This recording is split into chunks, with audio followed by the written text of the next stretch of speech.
Hello everybody, wish you a very happy Holi. Welcome to another session. Class 12th के legal studies का syllabus हम cover कर रहे हैं सीबीएसई बोर्ड का। जुडिशरी वाला चैप्टर मैंने शुरू किया है, पार्ट में हम सेशंस कर रहे हैं। पहले के वीडियोस हैं, तो देख लोगे तो क्लैरिटी आ जाएगी टॉपिक में।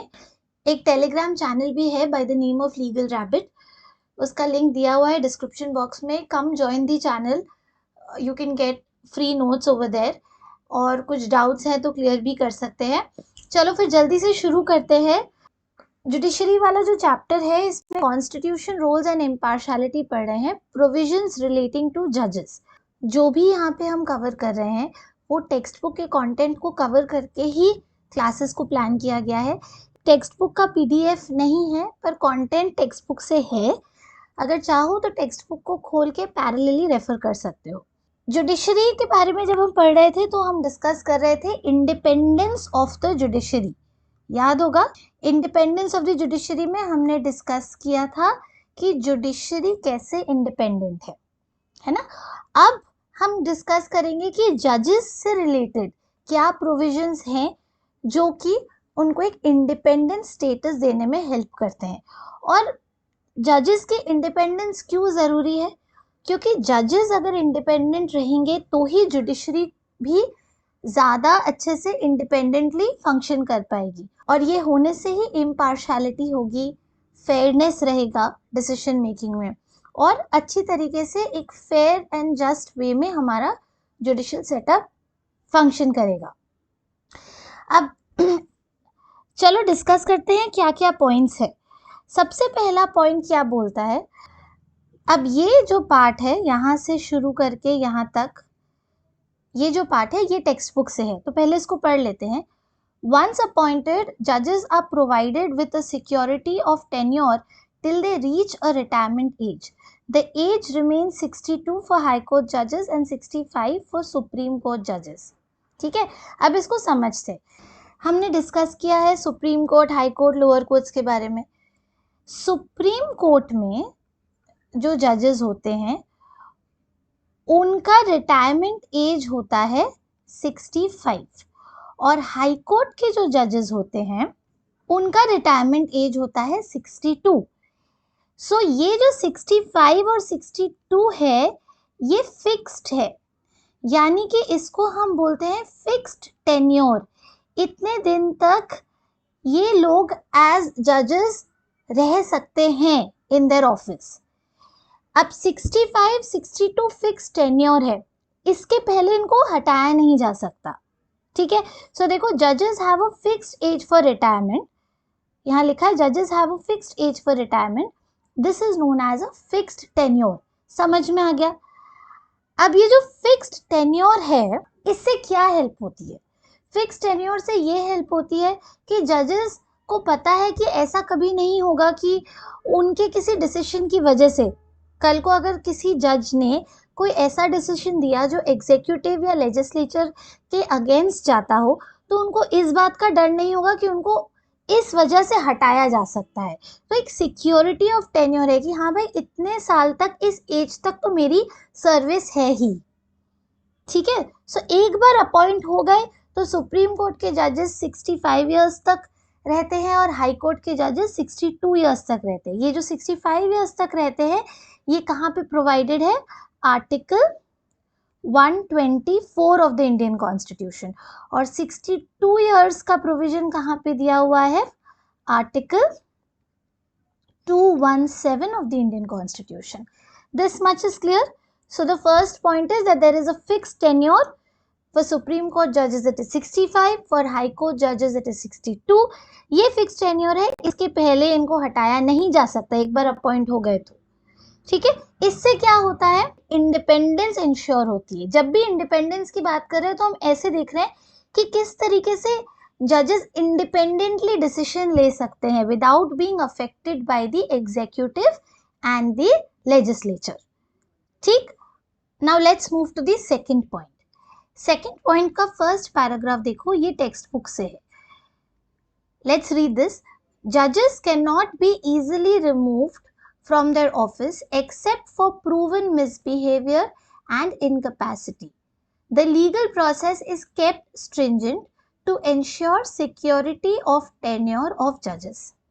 ठीक है, अब रुक जाओ, इसको मैं इजीली समझाती हूँ. देखो, सुप्रीम कोर्ट के जज है. सुप्रीम कोर्ट के जज का रिटायरमेंट एज क्या है? 65 इयर्स. और हाई कोर्ट के जज हैं. हाई कोर्ट के जज का रिटायरमेंट एज क्या है? 62 इयर्स. ओके, अब ये जो 65 एंड 62 इयर्स है, what is this? This is a fixed tenure. This is also a fixed tenure. Fixed tenure मतलब 65 इयर्स के पहले फॉर सुप्रीम कोर्ट जजेस, 62 इयर्स के पहले फॉर हाई कोर्ट जजेस आप रिमूव नहीं कर सकते. पर क्या कोई भी वे नहीं है जिसमें आप रिमूव कर सकते हो? रिमूव कर सकते हो, लेकिन ये बहुत डिफिकल्ट प्रोसेस है.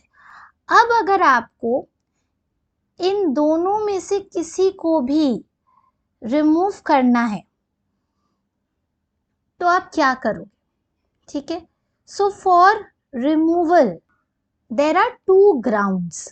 पहला ग्राउंड है प्रूवन मिसबिहेवियर, दूसरा है इनकैपेसिटी. यानी कि इस फिक्स टेन्योर के पहले अगर आपको इन दोनों में से किसी को भी हटाना है, सुप्रीम कोर्ट के जज या हाई कोर्ट के जज को हटाना है, तो इनमें से कोई एक ग्राउंड सेटिस्फाई होना होगा. या तो प्रूवन मिसबिहेवियर होना पड़ेगा या इनकैपेसिटी होनी पड़ेगी. और ये ग्राउंड अगर सेटिस्फाई होता भी है तो उसमें भी जो प्रोसेस इन्वॉल्व्ड है रिमूव करने का,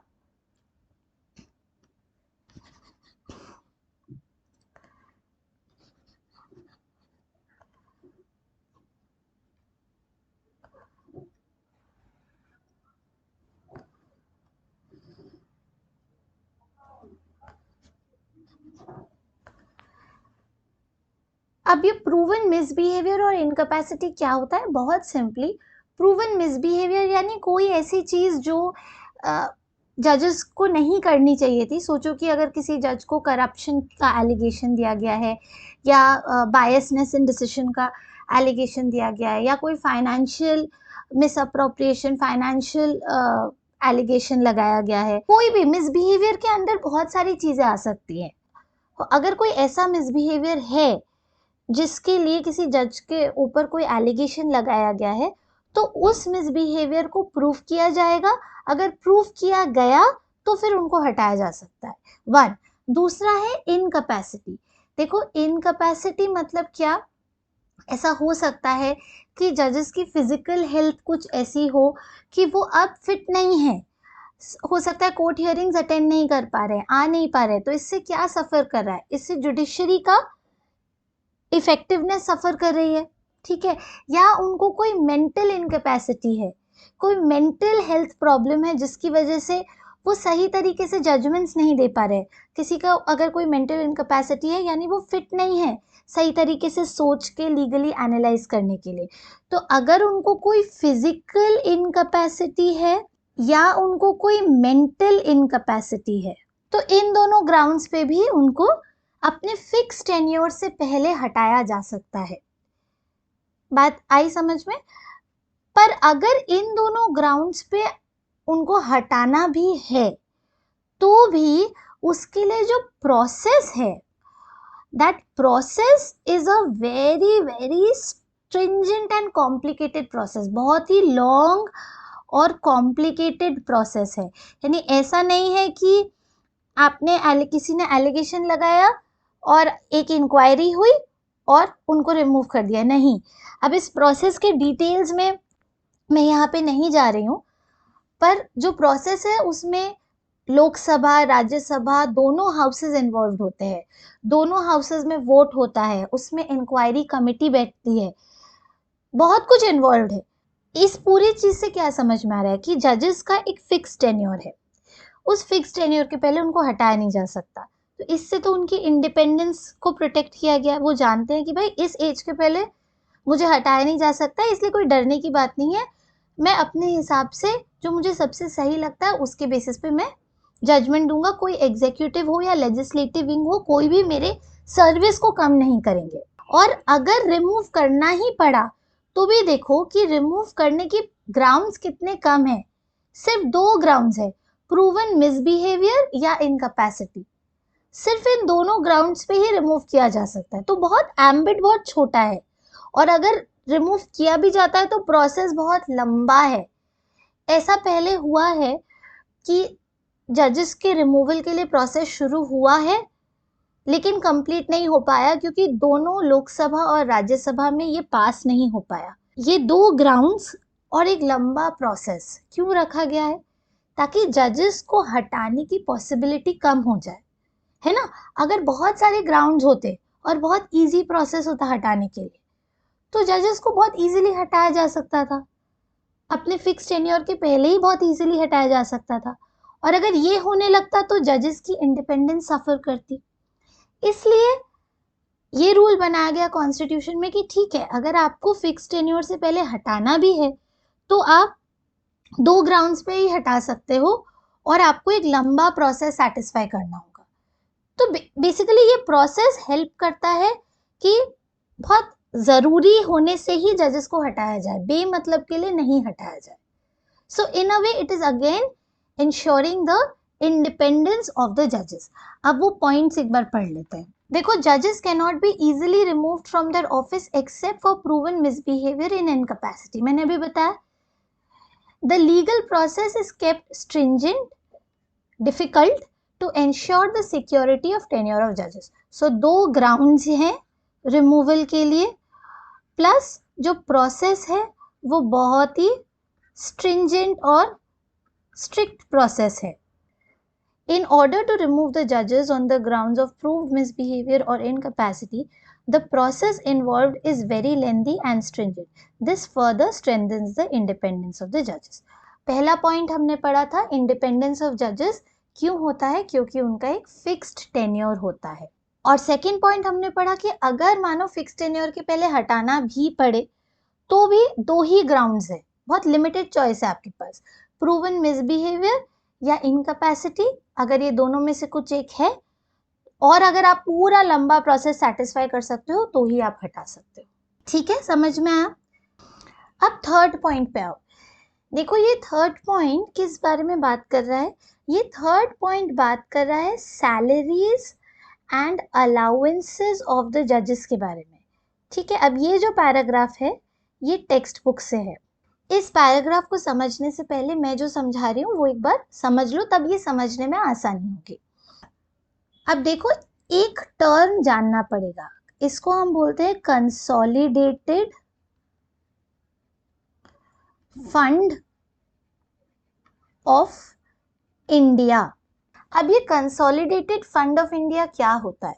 ये कंसोलिडेटेड फंड ऑफ इंडिया कुछ नहीं, बहुत सिंपली सोचो कि गवर्नमेंट का फाइनेंशियल अकाउंट है। फाइनेंशियल अकाउंट मतलब क्या? गवर्नमेंट की जो भी इनकम होती है और जो भी एक्सपेंडिचर होता है, ये दोनों कंसोलिडेटेड फंड में से होता है। इनकम होती है, अगर कुछ मिलता है तो कंसोलिडेटेड फंड में आता है, और अगर गवर्नमेंट का कुछ खर्चा है तो वो कंसोलिडेटेड फंड से ही निकलता है। बस इतना सा समझ लो, it's a financial account of the government. ठीक है, अब कंसोलिडेटेड फंड में जब एक्सपेंडिचर होता है, ये एक्सपेंडिचर 2 तरीके से होता है। ये थोड़ा सा एक्स्ट्रा इन्फॉर्मेशन है, पर इसको समझ लोगे तो पॉइंट कभी भूलोगे नहीं तो पॉइंट को सिर्फ रट्टा मारोगे और वो रट्टा मारने से कभी याद नहीं होगा। ठीक है, तो कंसोलिडेटेड फंड ऑफ इंडिया में एक्सपेंडिचर अगर होता है तो वो 2 तरीके से होता है। पहली बात तो चार्ज्ड एक्सपेंडिचर और दूसरा वोटेड एक्सपेंडिचर। ये सब कुछ याद नहीं करना है, बस समझो चार्ज एक्सपेंडिचर और वोटेड एक्सपेंडिचर। चार्ज्ड एक्सपेंडिचर क्या होता है? ऐसा एक्सपेंडिचर जिसके लिए कोई वोटिंग की जरूरत नहीं होती है। ठीक है, जैसे कि सोचो कि गवर्नमेंट ने एक लोन लिया, गवर्नमेंट ने कहीं से 50 करोड़ का लोन लिया है, तो वो लोन तो गवर्नमेंट को वापस लौटाना ही पड़ेगा। उसके लिए वोट करने की कोई जरूरत नहीं है, अप्रूवल लेने की कोई जरूरत नहीं है पार्लियामेंट से। अगर लोन पे इंटरेस्ट उसको वापस देना है, ठीक है, तो ये सब गवर्नमेंट को वापस देना ही है। ये एक्सपेंडिचर करने से पहले गवर्नमेंट को पार्लियामेंट में अप्रूवल नहीं लेना होगा। इसके साथ साथ सैलरीज, जजेस की जो सैलरी होती है, इनके लिए भी जो खर्चा होता है कंसोलिडेटेड फंड ऑफ इंडिया से, उसके लिए भी पार्लियामेंट में जाके आपको अप्रूवल नहीं लेना होगा। पार्लियामेंट में जाके आपको वोट नहीं कंडक्ट करना पड़ेगा। जजेस की जो सैलरी है वो हर महीने उस हिसाब से ही कंसोलिडेटेड फंड से निकलेगी। उसके लिए अलग से आपको अप्रूवल नहीं लेना होगा। जजेस का जो पेंशन है वो भी जैसे जैसे निकलना है वैसे वैसे निकलेगा। उसके लिए आपको अलग से पार्लियामेंट में जाके अप्रूवल नहीं लेना होगा। इसका मतलब क्या कि जो चार्ज एक्सपेंडिचर है उसके लिए आपको कभी भी अप्रूवल या वोट की जरूरत नहीं है, ठीक है। और वोटेड एक्सपेंडिचर क्या होता है?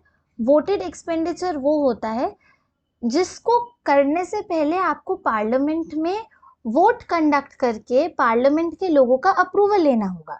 जैसे कि जो एनुअल बजट आता है हमारा, उस एनुअल बजट में बताया जाता है, जो फाइनेंस मिनिस्टर एनुअल बजट बताते हैं उसमें क्या क्या खर्च होगा, ये जो होता है इन सब के लिए अप्रूवल लेना होता है। कोई प्रोजेक्ट गवर्नमेंट करना चाहती है, उस प्रोजेक्ट में जो खर्चा होगा उसके लिए पार्लियामेंट से आपको वोट कंडक्ट करके अप्रूवल लेना होगा, इसीलिए इसको वोटेड एक्सपेंडिचर बोलते हैं।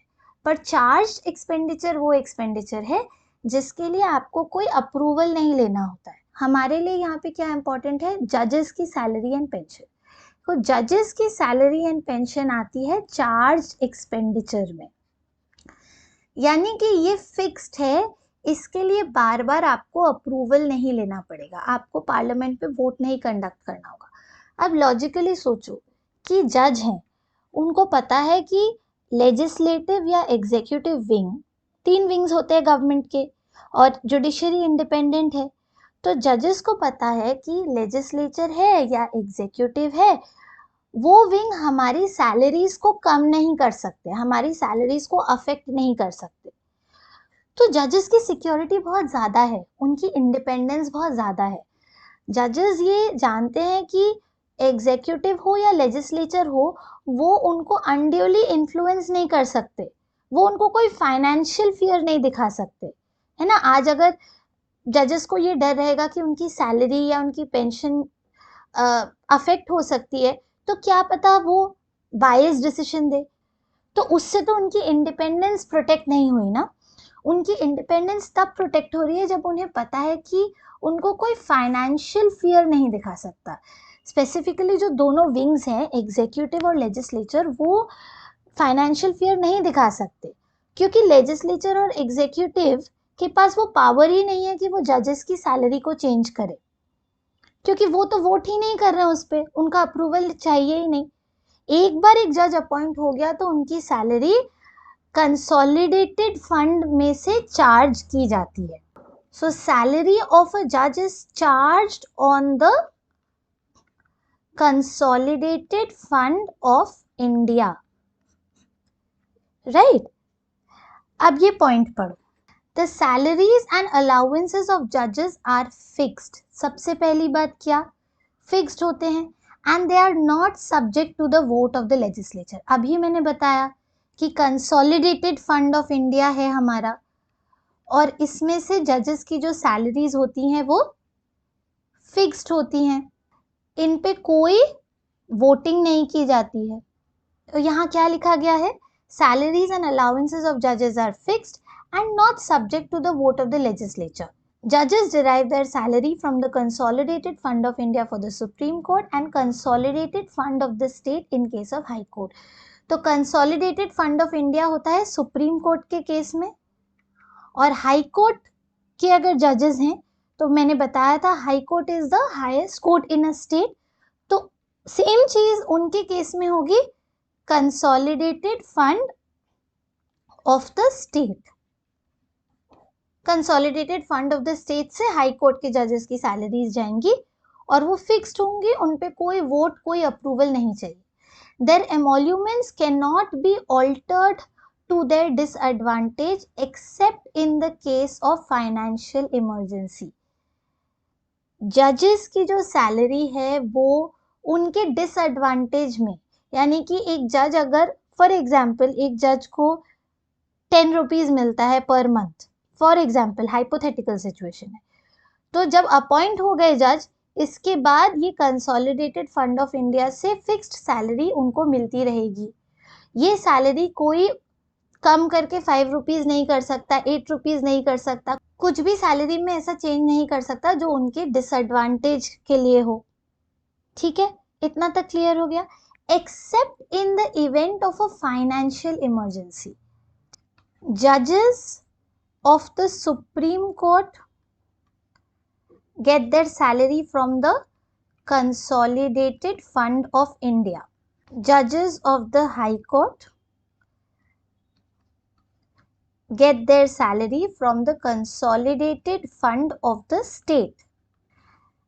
And this salary is fixed. No voting is required.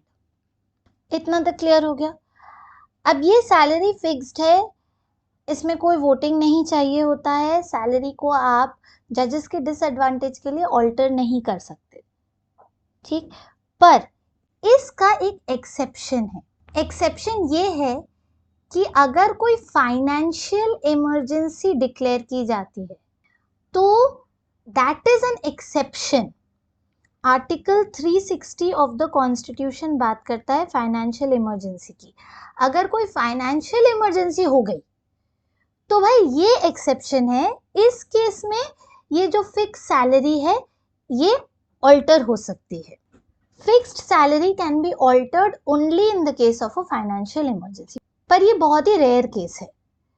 तो अब ये पूरी स्टोरी क्या हो गई कि जजेस की जो सैलरी और अलाउंसेस हैं, क्योंकि ये फिक्स्ड हैं, क्योंकि इन पे कोई वोटिंग नहीं चाहिए, ये रूटीन वे में कंसोलिडेटेड फंड ऑफ इंडिया से एक बार एक जज अपॉइंट हो गए तो उनको मिलता रहता है, इसलिए जजेस को कोई फाइनेंशियल फियर नहीं है। उनको पता है कि वो इंडिपेंडेंट है, वो चाहे तो वो अपने लीगल प्रिंसिपल्स को without any fear, without any बायस, किसी एग्जीक्यूटिव या लेजिस्लेटिव विंग से इन्फ्लुएंस होके, अनड्यूली इन्फ्लुएंस होके उनको कोई जजमेंट नहीं देना होगा। फाइनेंशियली वो सिक्योर्ड है, तो ये जो फाइनेंशियल सिक्योरिटी उनको मिलती है ये उनके इंडिपेंडेंस को बढ़ाती है। किस चीज़ के इंडिपेंडेंस को? जस्टिस देने के इंडिपेंडेंस को, इंडिपेंडेंटली डेमोक्रेसी को और भी स्ट्रॉन्ग करने को। यहाँ हम यही पॉइंट पढ़ रहे थे। Salaries of the judges are charged on the consolidated fund of India and are not subject to vote or approval by the parliament. Supreme Court judges get their salary from the consolidated fund of India. High Court judges get it from the consolidated fund of the state. This means that the salaries of the judges do not require an annual sanction. जैसे कि budget होता है तो आपको हर साल budget को पास कराना है पार्लियामेंट में, वोट होगी, पास होगा कि ये एक्सपेंडिचर क्या हम कर सकते हैं, पार्लियामेंट का अप्रूवल लेना होगा।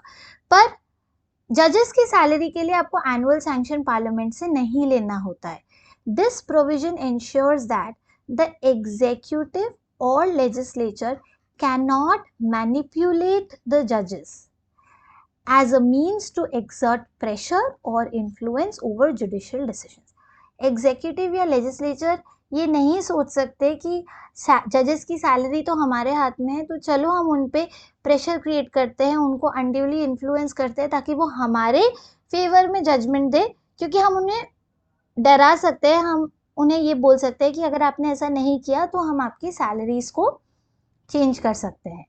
So this helps in maintaining the independence of the judiciary as they can give judgments without fear of losing their salaries. Salaries of the judges are fixed and these cannot be reduced to their disadvantage during the term of their office. अभी मैंने बताया था, याद है कि एक बार appoint हो गए तो उनके ऑफिस के टर्म में उनकी सैलरी को उनके डिसएडवांटेज के लिए नहीं कम किया जा सकता। This safeguard ensures that judges can perform their duties without worrying about potential financial repercussions from the government, especially in response to their judgment or rulings. उनको पता है कि हमारे जजमेंट या रूलिंग देने से अगर वो गवर्नमेंट या एग्जीक्यूटिव और लेजिस्लेचर के अगेंस्ट भी जाता है तो हमें कोई डरने की बात नहीं है कि हमारी फाइनेंशियल सिक्योरिटी को कुछ होगा. This protection is crucial for maintaining the independence of the judiciary, allowing judges to make decisions based solely on legal principles without external pressure. ठीक, अब ये सारा देखो एक्सप्लेनेशन है, इसमें से आप पॉइंट्स ले सकते हो. मेनली आपके टेक्स्ट बुक में यहां से शुरू करके यहां तक ये जो पैराग्राफ है, this is there in your text book. ये टेक्स्ट बुक का पैराग्राफ है, पर इस टेक्स्ट बुक के पैराग्राफ को समझने के लिए इतना सा बैकग्राउंड समझना जरूरी है. ठीक है, अब अगर आप चाहो तो आप सेकंड पैराग्राफ से, यानी कि इस पैराग्राफ और इस पैराग्राफ से कुछ पॉइंट्स लेके ऐड कर सकते हो, but I hope this much is clear. अब नेक्स्ट पॉइंट पे आ जाओ, पॉइंट 4 पे आ जाओ. पॉइंट 4 को भी हम लोग पढ़ेंगे. फर्स्ट पैराग्राफ जो है ये टेक्स्ट बुक से है, पर पहले इसको समझ लो. देखो, मिस्टर ए ये है एक सुप्रीम कोर्ट के जज. ठीक है, अब मिस्टर ए हो जाते हैं रिटायर. रिटायर होने के बाद can he practise as an advocate? Can mister A जो रिटायर हो गए हैं practise as an advocate? Retire होने के बाद क्या वो किसी और कोर्ट में एडवोकेट की तरह प्रैक्टिस कर सकते हैं? इसका आंसर है no, he can not practise. एक बार वो अगर सुप्रीम कोर्ट के जज है, रिटायर हो गए, तो वो किसी और कोर्ट में प्रैक्टिस नहीं कर सकते. अब सोचो कि Mrs B, she is the जज ऑफ अ हाई कोर्ट. सोचो कि शी इज द जज ऑफ तमिलनाडु हाई कोर्ट. अब मिसेस बी रिटायर हो जाती हैं. Now after she retires, Mrs B क्या एडवोकेट की तरह कहीं और प्रैक्टिस कर सकती हैं? Can she practise as an advocate in any other court? इसका आंसर है yes, she can practice.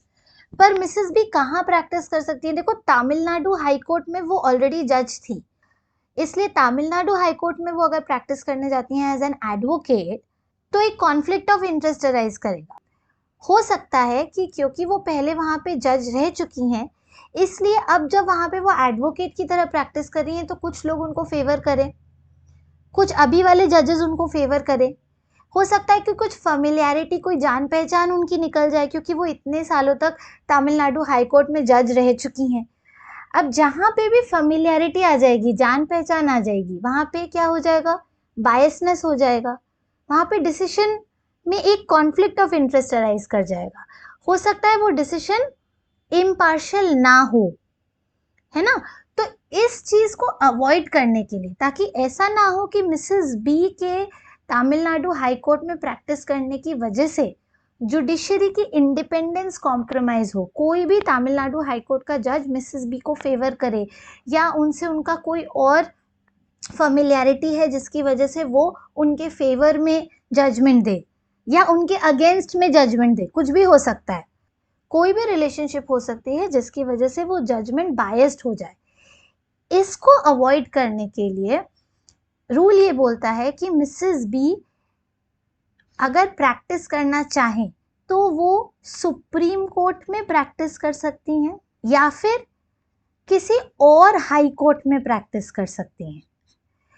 Tamil Nadu high court छोड़ के किसी और हाई कोर्ट में जहाँ पे वो जज नहीं रही हैं, वहाँ पे वो प्रैक्टिस कर सकती हैं एज एन एडवोकेट. अब अगर वो ऐसा करेंगी तो इसमें कोई कॉन्फ्लिक्ट ऑफ इंटरेस्ट नहीं आएगा, कोई फेमिलियरिटी नहीं आएगी, जान पहचान नहीं निकलेगी, कोई बायसनेस नहीं आएगा, कोई पार्शलिटी नहीं आएगी, सब फेयर तरीके से होगा. और सुप्रीम कोर्ट के जो जज होते हैं वो रिटायर कर गए तो वो कहीं पे भी नहीं प्रैक्टिस कर सकते, क्योंकि देखो वो सबसे सीनियर पोजीशन पे हैं. अगर वो जाके कहीं पे प्रैक्टिस करेंगे तो possibility of familiarity is very high. इसलिए सुप्रीम कोर्ट के जज, क्योंकि सुप्रीम कोर्ट एपेक्स कोर्ट है, एक बार वो वहां से रिटायर हो गए तो वो और कहीं पे जाके प्रैक्टिस नहीं कर सकते. ठीक है, इतना क्लियर हो गया. अब पॉइंट को पढ़ो. ये जो फर्स्ट पैराग्राफ है ये टेक्स्ट बुक से है। जजेस are not allowed to practise as advocates in the same court post their retirement. देखो, a retired high court judge can only practice in the Supreme Court or any other high court in which he was not a judge. अगर high court की कोई जज है, वहां से retire हो गई हैं, तो वो सुप्रीम कोर्ट में जाके प्रैक्टिस कर सकती है एज एन एडवोकेट, या किसी और हाई कोर्ट में जाके प्रैक्टिस कर सकती हैं एज एन एडवोकेट जहाँ पे वो जज नहीं थी। और अगर सुप्रीम कोर्ट की कोई जज है तो वो कहीं पे भी इंडिया में प्रैक्टिस नहीं कर सकते after retirement. So judges are not allowed to practice as advocates in the same court post their retirement. अब यहाँ पे एक एग्जाम्पल दिया गया है। For example, a retired high court judge can practice in the Supreme Court but is prevented from practicing in the same high court. अब इससे होता क्या है? This ensures that ex-judges practicing at the bar do not influence the decision of the bench with whom they may have presumed familiarity. बार और bench क्या होता है? बार है the group of advocates जो कि represent करते हैं clients को कोर्ट में, ठीक है? इनको लाइसेंस मिली रहती है प्रैक्टिस की और इसलिए ये एडवोकेट बन के क्लाइंट्स को रिप्रेजेंट करते हैं और ये सब बार के पार्ट होते हैं। देखो, स्टेट का बार होता है, ऑल इंडिया बार होता है, ऑल इंडिया बार एग्जामिनेशन होता है, ठीक है? तो बार बेसिकली एडवोकेट्स का ग्रुप है। और बेंच क्या है? बेंच है जुडिशियल ऑफिसर्स, जुडिशरी हमारी बेसिकली जो जजेस वगैरह हैं वो बनाते हैं बेंच। कई बार कोर्ट केसेस में आप सुनोगे कि इस बेंच में ये जजेस थे, है ना? तो ये जो रूल है कि कोई भी अगर एक्स जज है, कोई जज जो रिटायर कर गए हैं, तो उनको पोस्ट रिटायरमेंट रेस्ट्रिक्ट किया जा रहा है प्रैक्टिस करने के लिए। इसलिए रेस्ट्रिक्ट किया जा रहा है क्योंकि देखो, जब वो प्रैक्टिस करेंगे तब वो बार के मेंबर बन जाएंगे, वापस एडवोकेट बन जाएंगे। अगर वो एक्स जज हैं तो ये पॉसिबिलिटी है कि वो एज एन एडवोकेट अभी जो बेंच है, अभी जो जुडिशियल ऑफिसर्स है, अभी जो जुडिशरी है, उनके डिसीजंस को हैम्पर करे, उनसे उनकी जान पहचान निकल जाए। सोचो कि मिस्टर ए रिटायर्ड जज हैं हाई कोर्ट के, अब वो बार के मेंबर बन गए, एडवोकेट बन गए, प्रैक्टिस कर रहे हैं। अगर वो सेम हाई कोर्ट में प्रैक्टिस करने लग जाए जहाँ की वो जज थे, तो वहाँ जो बेंच है अभी, वहाँ अभी जो जजेस हैं, उनसे उनकी जान पहचान निकल जाएगी। जान पहचान निकल जाने से ही उनका जो डिसीजन है वो इन्फ्लुएंस्ड हो जाएगा। So this ensures that ex जजेस practicing at the bar do not influence the decision of the bench with whom they may have presumed familiarity. I hope ये समझ में आ रहा है। अगर आप लोगों को कोई डाउट रह जाता है तो please write to me in the comment section, इसको हम दोबारा करेंगे, ठीक है? When retired judges appear before their colleagues in the same court, there is a chance that previous familiarity leads to decisions which may be influenced by their previous role as a judge. This can eventually lead to judgments which may not be completely fair and impartial. तो अगर retired जजेस को कहीं पे भी practice करने की freedom दी जाएगी तो ये चांस है कि जान पहचान निकल जाएगी, जिसकी वजह से जो जस्टिस का प्रोसीजर है, जजमेंट देने का प्रोसीजर है, वो उनके जो प्रीवियस पोजीशन है, जब वो जज थे तब उनका जो पोजीशन है, वो अभी वो जिस केस को रिप्रेजेंट कर रहे हैं उसमें वो इन्फ्लुएंस करे। Thus, this post-retirement rule ensures the independence of the judiciary. ये जो रूल है कि रिटायरमेंट के बाद आप कहाँ पे प्रैक्टिस कर सकते हो कि कहाँ पे प्रैक्टिस नहीं कर सकते हो, इसको बोला गया है पोस्ट रिटायरमेंट रूल। ये जो पोस्ट रिटायरमेंट रूल है, इससे क्या हो रहा है? जुडिशरी की इंडिपेंडेंस को इंश्योर किया जा रहा है। समझ में आ रहा है? जुडिशरी की इंडिपेंडेंस को इंश्योर किया जा रहा है। पोस्ट रिटायरमेंट एक्स जजेस के प्रैक्टिस करने के स्कोप को लिमिट किया जा रहा है कि भाई आप प्रैक्टिस करना चाहते हो आप कर सकते हो, लेकिन आप इधर ही प्रैक्टिस कर सकते हो, इधर नहीं कर सकते। इससे ये इंश्योर किया जा रहा है कि जुडिशरी की इंडिपेंडेंस इंटैक्ट रहे, कोई कॉन्फ्लिक्ट ऑफ इंटरेस्ट नहीं अराइज करे। Now come to the next point. एक कॉन्सेप्ट है जिसको बोलते हैं जुडिशियल इम्यूनिटी। इम्यूनिटी तो इंग्लिश वर्ड है, इसका मतलब पता होगा, और जुडिशियल इम्यूनिटी मतलब to do with the judiciary. देखो, मैं अगर एक जज हूं तो मुझे जुडिशियल इम्यूनिटी मिली हुई है। इसका मतलब क्या कि मैं जज रहते रहते अगर मैंने गुड फेथ में अच्छे इंटेंशन के साथ अपने काम को करते वक्त कोई डिसीजन दिया है, कोई एक्ट किया है, कोई जजमेंट दिया है, तो उसको लेके मुझे सू नहीं किया जा सकता। उसको लेके मेरे कंडक्ट के बारे में कोई एग्जामिनेशन नहीं हो सकता कि मैंने ऐसा क्यों किया, मैंने वैसा क्यों किया, है ना। इसको बोलते हैं जुडिशियल इम्यूनिटी। अब ये होने से क्या होगा, अगर मुझे पता है कि गुड फेथ में, ऑब्वियसली डिसऑनेस्ट इंटेंशन नहीं, गुड फेथ में मैं अपना काम कर रही हूँ एज अ जज, मुझे जो सही लग रहा है, जो लॉ के हिसाब से सही लग रहा है, लीगल रीजनिंग के हिसाब से सही लग रहा है, वो कर रही हूँ, वो जजमेंट दे रही हूँ। इस प्रोसेस में मेरा जो भी एक्ट है उसमें मुझे इम्यूनिटी मिलती है। उस एक्ट को लेके मुझे कभी सू नहीं किया जा सकता है, उस एक्ट को लेके मुझे प्रोसिक्यूट नहीं किया जा सकता है, उस एक्ट को लेके दूसरे जो ऑर्गन्स है यानी एग्जीक्यूटिव या लेजिस्लेचर है वो मुझे क्वेश्चन नहीं कर सकते, वो मेरे एक्शंस को पार्लियामेंट में डिस्कस नहीं कर सकते कि मैंने एज अ जज ये क्यों किया, कैसे किया। ठीक है, और यहाँ देखो, even the judicial conduct of the judges has been kept immune from the examination by the other constitutional organs. So judicial conduct of judges, judicial conduct of judges क्यों बोला गया है, क्योंकि इसका ये मतलब नहीं है कि मैं अगर 10 साल तक जज हूँ तो जो भी मैं करूँगी उसके लिए मुझे कभी भी अकाउंटेबल नहीं ठहराया जाएगा या कभी भी मुझे उसके लिए क्वेश्चन नहीं किया जाएगा, ऐसा तो नहीं है ना। मुझे सिर्फ मेरे जुडिशियल कंडक्ट के लिए, यानी मैं in the capacity of a जज होने की वजह से मुझे जो जो काम करने पड़ रहे हैं, जज होने की वजह से मुझे जो डिसीजंस देने पड़ रहे हैं, जो लीगल एक्शंस लेने पड़ रहे हैं, उनके लिए मुझे कभी भी प्रोसिक्यूट नहीं किया जाएगा, सू नहीं किया जाएगा, मेरे एक्शंस को पार्लियामेंट में डिस्कस नहीं किया जाएगा। So for my judicial conduct I get immunity, that is known as judicial immunity.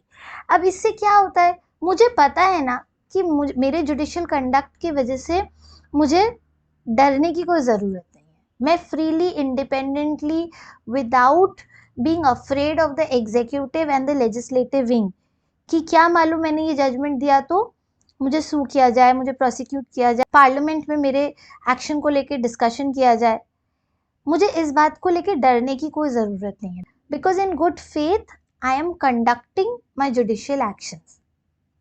ठीक है, पर इसका एक एक्सेप्शन है।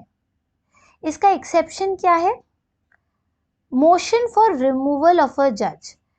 याद है हमने शुरू में सेकंड पॉइंट में ये पढ़ा था कि जजेस का जो फिक्स टेन्योर होता है, अगर उससे पहले जजेस को हटाना हो तो 2 ग्राउंड्स होते हैं, प्रूव्ड मिसबिहेवियर एंड इनकैपेसिटी। इन दोनों ग्राउंड्स पे जजेस को रिमूव किया जा सकता है, और इन दोनों ग्राउंड्स पे अगर रिमूव करना है तो ये पूरा प्रोसेस कहाँ पे होता है, पार्लियामेंट में ही होता है। तो ये एक्सेप्शन है, removal on the grounds of proved misbehaviour and incapacity, this thing is an exception. ये एक्सेप्शन है। क्या है, जुडिशियल इम्यूनिटी दी गई है, और जुडिशियल इम्यूनिटी देने की वजह से क्या होता है, उनको कोई डर नहीं है कि पर्सनली उन पे कोई अटैक कर सकता है उनके जुडिशियल एक्शंस की वजह से। वो अपनी सब ड्यूटीज़ को बहुत इम्पार्शियली कंडक्ट कर सकते हैं, उनको एग्जीक्यूटिव लेजिस्लेटिव विंग से कोई एक्सटर्नल प्रेशर का डर नहीं है, वो बहुत अच्छे वे में, फेयर वे में जस्टिस दे सकते हैं। समझ में आया। अब ये पॉइंट देख लो, ये यहाँ से यहाँ तक टेक्स्ट बुक का पॉइंट है। ये paragraph is just about what is judicial immunity, ये पढ़ सकते हो। Even the judicial conduct of the judges has been kept immune from examination by the other constitutional organs. किसी भी जज का जो जुडिशियल कंडक्ट है, इसको एग्जीक्यूटिव या लेजिस्लेचर, ये लोग जजेस के कंडक्ट को, जुडिशियल कंडक्ट को एग्जामिन नहीं कर सकते कि ये क्यों किया, वो क्यों किया. Conduct of judges of both the Supreme Court and the High Court cannot be discussed in the Parliament or the state legislature. Supreme court के जज ने अगर अपने जज होने की कैपेसिटी में कोई जुडिशियल कंडक्ट किया है तो उसको पार्लियामेंट में डिस्कस नहीं किया जा सकता. हाई कोर्ट के जज ने अगर जज होने की कैपेसिटी में कोई जुडिशियल कंडक्ट किया है तो उसको स्टेट लेजिस्लेचर में डिस्कस नहीं किया जा सकता. उससे उनको इम्यूनिटी दी गई है. It is kind of a protection that is given to them. ये जुडिशियल इम्यूनिटी क्या है? ये एक प्रोटेक्शन दिया गया है उनको. Except when a motion for removal of जज is presented to the president. अब जज को अगर रिमूव करने की बात आ रही है, जो कि इन दोनों ग्राउंड्स पे होता है, प्रूव्ड मिसबिहेवियर या इनकैपेसिटी, तो फिर वो अलग बात है. तो फिर वो पार्लियामेंट में डिस्कशन होता है, वोट होता है, तब जुडिशियल इम्यूनिटी अप्लाई नहीं करती है. तो ये जुडिशियल इम्यूनिटी से क्या हो रहा है? जुडिशियल इम्यूनिटी से जजेस की इंडिपेंडेंस और बढ़ रही है. देखो, this principle is widely recognized in many legal systems and serves to ensure that judges can make decisions based on their understanding of the law without fear of personal consequences. This protection allows judges to carry out their duties impartially without any external pressure, promoting fairness and justice within the legal system. Clear? Absolutely clear. अब चलो finally last point पे आ गए. Last point तो बहुत easy है. Last point क्या है? अब ये याद होगा कि सुप्रीम कोर्ट, हाई कोर्ट और लोअर कोर्ट्स, ये एक यूनिट है. जो सुप्रीम कोर्ट ऑफ इंडिया है, इसके पास अपना एस्टैब्लिशमेंट है जिसके ऊपर सुप्रीम कोर्ट का कंप्लीट कंट्रोल है. सुप्रीम कोर्ट का अपना एस्टैब्लिशमेंट है, हाई कोर्ट्स के अपने एस्टैब्लिशमेंट्स हैं. सुप्रीम कोर्ट हाई कोर्ट को कंट्रोल करते हैं, हाई कोर्ट्स को ओवरसी करते हैं, हाई कोर्ट्स लोअर कोर्ट्स को ओवरसी करते हैं. ये पूरा एक अलग सेटअप है, अलग एस्टैब्लिशमेंट है जिसपे इनका पूरा कंप्लीट कंट्रोल है. यहाँ पे एग्जीक्यूटिव और लेजिस्लेटिव विंग का कोई इंटरफेरेंस नहीं है और इसीलिए इंडिपेंडेंस ज़्यादा है. ठीक है. तो सबसे पहला पॉइंट तो ये हो गया कि they have an independent setup and उनको पूरी अथॉरिटी है कि वो अपनी तरीके से उस सेटअप को कंट्रोल करें. It is further authorised to make appointments of officers and staff of the court and determine their service condition. देखो, सुप्रीम कोर्ट हो या हाई कोर्ट हो, कोई भी कोर्ट हो या लोअर कोर्ट्स हो, कोई भी कोर्ट हो, यहाँ पे जजेस का काम तो जस्टिस देना है, जजेस का काम केसेस को डिसाइड करना है, पर इसके अलावा एडमिनिस्ट्रेटिव काम भी तो होता है. आप जिस स्कूल में पढ़ते हो वहाँ पे आपके टीचर्स आपको पढ़ाती हैं. So teachers are part of the teaching staff. लेकिन स्कूल में और भी तो काम होता है, इंटरव्यूज, एप्लीकेशंस, बहुत सारे एडमिनिस्ट्रेटिव काम होते हैं. तो इन एडमिनिस्ट्रेटिव काम को पूरा करने के लिए आपको ऑफिसर्स, अलग ऑफिसर्स चाहिए होते हैं, स्टाफ मेंबर्स चाहिए होते हैं. उसी तरीके से supreme court, high court, lower court, कोई भी कोर्ट हो, यहाँ पे जजेस का काम तो केसेस को रिजॉल्व करना है, डिस्प्यूट्स को रिजॉल्व करना है. They are part of the judicial setup that way. पर जो एडमिनिस्ट्रेटिव काम है, applications, petitions, case management, documents management, बहुत सारा एडमिनिस्ट्रेटिव काम होता है. इसके लिए आपको ऑफिसर्स चाहिए होते हैं.